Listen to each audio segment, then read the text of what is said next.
अच्युतं केशवं कृष्णदामोदरं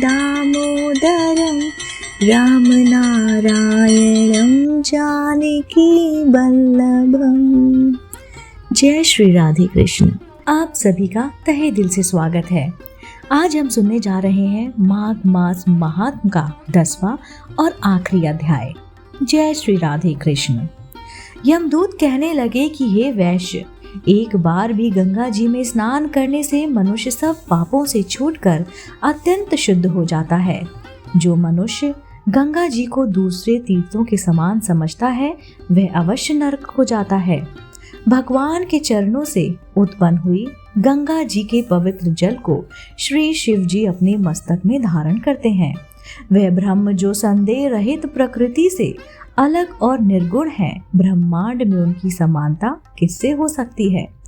गंगा जी का नाम हजारों योजन दूर से ही लेने वाला नरक में नहीं जाता, इसलिए मनुष्य को अवश्य में गंगा जी में स्नान करना चाहिए। हे वैश्य, जो ब्राह्मण दान लेने का अधिकारी होकर भी दान नहीं लेता है वह आकाश के नक्षत्रों में चंद्रमा के समान है।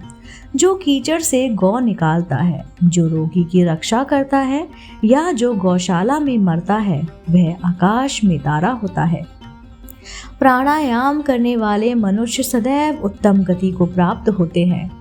प्रातः समय स्नान के पश्चात जो 16 प्राणायाम करते हैं वे घोर पापों से बच जाते हैं। जो पराई स्त्री को माता समान मानते हैं वह यम की यातना को कभी नहीं भोगते। जो मन से भी कभी पराई स्त्री का चिंतन नहीं करते वह दोनों लोगों को अपने अधीन करते हैं। जो पराये धन को मिट्टी के समान समझते हैं वो स्वर्ग को जाते हैं। जिसने क्रोध को जीत लिया मानो उसने स्वर्ग को जीत लिया। जो माता पिता की सदैव देवता तुल्य समान करते हैं, उनकी सेवा करते हैं और देवता से उनकी तुलना करते हैं वे यमद्वार नहीं देखते। जो गुरु की सेवा करते हैं वे ब्रह्मलोक को प्राप्त होते हैं। शील की रक्षा करने वाली स्त्री धन्य है। शील भंग करने वाली स्त्री यमलोक जाती है।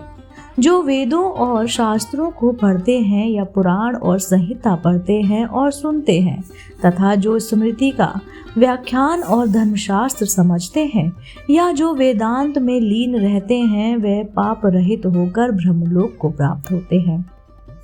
जो अज्ञानियों को वेद शास्त्र का ज्ञान देते हैं वे देवताओं से भी पूजनीय हैं। यमदूत ने कहा है कि वैश्य श्रेष्ठ यमराज ने हमको वही आज्ञा दे रखी है कि तुम किसी वैष्णव को मेरे पास मत लाओ। हे वैश्य, पापी लोगों को इस संसार रूपी नरक को पार करने के लिए भगवान की भक्ति के सिवाय दूसरा कोई भी उपाय नहीं है। भगवान की भक्ति ना करने वाले मनुष्य को चंडाल के समान समझा जाता है। भगवान के भक्त अपने माता पिता दोनों के कुलों को तार देते हैं और उनको नरक में नहीं रहने देते। और जो मनुष्य वैष्णव का भोजन करते हैं वे भी भगवान की कृपा से श्रेष्ठ गति को प्राप्त होते हैं। बुद्धिमान को सदैव वैष्णव का अन्न खाना चाहिए। इससे बुद्धि पवित्र होकर मनुष्य पाप नहीं करता। गोविंदाय नमः। इस मंत्र का जाप करता हुआ जो मनुष्य मृत्यु को प्राप्त होता है वह परम धाम को प्राप्त होता है, इसमें कोई संदेह नहीं है।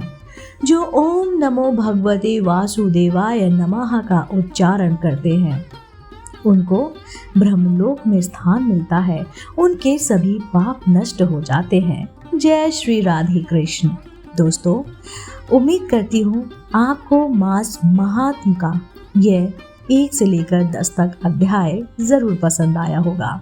और मेरे चैनल पर अगर आप नए हैं तो आप मेरे चैनल को तुरंत से सब्सक्राइब कर लीजिए, क्योंकि ऐसे ही धार्मिक पौराणिक कहानी कथाएं, रोचक व्रत विधि, पूजा विधि हम अपने चैनल द्वारा आप तक साझा करते हैं। मैं फिर से उपस्थित होती हूँ इसी चैनल पर। तब तक के लिए नमस्कार।